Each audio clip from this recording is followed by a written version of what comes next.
இப்போ ரிஷப லக்னத்தில் பிறந்தவங்க எந்த மாதிரியான ஊழ்வினை கர்மாவை அனுபவிக்கிறாங்க, அவங்களுக்கு எதெல்லாம் கிடைக்காது, எதெல்லாம் ஈஸியாக கிடைக்கும் அப்படிங்கிறத பற்றி தான் நம்ம பார்க்க போகிறோம். இப்போ இந்த ரிஷப லக்கணத்தில் பிறந்தாலே சுக்கரனுடைய ஆதிக்கத்தில் பிறந்தவங்க. அப்போ ரொம்ப அழகாக இருப்பாங்க, ரொம்ப கவர்ச்சியாக இருப்பாங்க. அவங்க ஈஸியாக மற்றவங்கள கவர்ந்து இழுக்கக்கூடிய தன்மை அவங்ககிட்ட இருக்கும். நல்ல பேச்சு திறமை நல்லாயிருக்கும், நல்லா அழகாக பேசுவாங்க. இந்த ரிஷப லக்கணத்தில் பிறந்தவங்களுக்கு பார்த்திங்கன்னா லக்னாதிபதியே 6ஆம் அதிபதியாக வர. அப்போ இவங்க கண்டிப்பாக போராடினாலும் ஜெயிச்சிருவாங்க. வெற்றி அப்படிங்கிறது இவங்களுக்கு கண்டிப்பாக கிடைச்சே தீரும். ஆனால் அந்த வெற்றியை அடையிறதுக்குள்ளே இவங்க படுற பாடு இருக்கே பெரிய போராட்டமாக தான் இருக்கும். சந்திரன் அந்த வீட்டில் உச்சமாகிறார், சுக்கிரன் ஆட்சி ஆகிறார். ஆனால் என்ன நீசமாகுதுன்னா ராகு நீசமாகுது, கேது உச்சமாகுது. அப்போ ராகு நீசமாகும்போது இவங்க கற்பனை நிறையா இருக்கும், ஆனால் அந்த கற்பனைக்குண்டான பலன் கிடைக்காது. அப்போ எண்ணங்களை தட்டி விட்டுருவாங்க, ஆனால் அந்த எண்ணங்களை செயலாக்கிறதுக்கு முயற்சி எடுக்க முடியாது. அப்படியே முயற்சி எடுத்தாலும் அந்த முயற்சி தோல்வியில் முடிச்சு. அது ரிஷப லக்கணக்காரங்களுக்கு.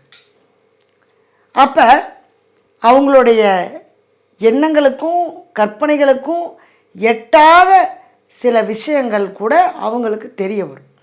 ஆனால் அதை இவங்க பயன்படுத்துவாங்களான்னா பயன்படுத்த மாட்டாங்க. அப்போ கற்பனையிலேயே வாழ்ந்து கற்பனையிலேயே வாழ்க்கையை ஓட்டிகிட்டு போகிறவங்கன்னா இந்த ரிஷப லக்கணக்காரங்க. அதே மாதிரி தனக்குத்தானே சில அவமானங்களையும் கெட்ட பேரையும் தேடிக்குவாங்க. ஏன்னா பெண்களால் அவங்களுக்கு சில பிரச்சனைகள் கொடுக்கும். அடுத்தது இந்த ரிஷப லக்னத்தில் பிறந்தவங்களுக்கு பார்த்திங்கன்னா கிருத்திகை நட்சத்திரம், ரோகிணி நட்சத்திரம், அடுத்தது மிருகசீரிஷ நட்சத்திரம். இப்போ இந்த ரிஷப ராசிக்கு காரங்களுக்கு கிருத்திகை நட்சத்திரமாக இருந்தால் மனசு அவங்களுக்கு எப்பவுமே, கிருத்திகை ரோகிணியாக இருந்தால் மனசு ஒரு நிலையில் இருக்காது. அதே மாதிரி பல முயற்சி எடுத்து பல தோல்வி அடைஞ்சவங்களாக இருக்கும். அடுத்தது மிருகசீரிஷ நட்சத்திரத்தில் பிறந்தவங்களாக இருந்தால் பணம், குடும்பத்தை அமைக்கிறது, திருமணம் நடக்கிறது, பணத்தை விரயம் பண்ணுறது, பணம் நம்ம கைக்கு வராமல் இருக்கிறது, யார்கிட்டையாவது ஜாமீன் போட்டு ஏமாந்துடுறது, ஜாமீன் போட்டு பணத்தை வாங்கி கொடுத்துட்டு அவன் போயிடுவான், இவங்க கட்டுற மாதிரி இருக்கிறது.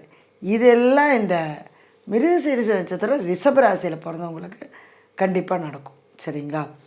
இந்த மிருகசீரிஷ ரிஷப ராசியில் பிறந்தவங்க ஒரு முறையாவது ஸ்ரீரங்கத்தில் இருக்கக்கூடிய ரங்கநாத பெருமாளை உங்களுடைய பிறந்த மாதம், நீங்கள் லக்னம் என்ன லக்னம் விழுந்திருக்கு, ரிஷப லக்னத்தில் விழுந்திருக்கு. அப்போ வைகாசி மாதம் வரக்கூடிய வெள்ளிக்கிழமையில் ஸ்ரீரங்கநாதரை போய் உங்கள் வயசு எத்தனையோ அத்தனை தீபம் ஏற்றி வச்சு வழிபாடு பண்ணிட்டு வந்தீங்கன்னா உங்களுடைய கர்மா வினையானது கண்டிப்பாக நிவர்த்தியாகி உங்களுடைய வாழ்க்கையில் நல்ல முன்னேற்றங்கள், அடுத்தடுத்த பாதைக்கு போகக்கூடிய முன்னேற்றங்கள் கண்டிப்பாக கிடைக்கும்.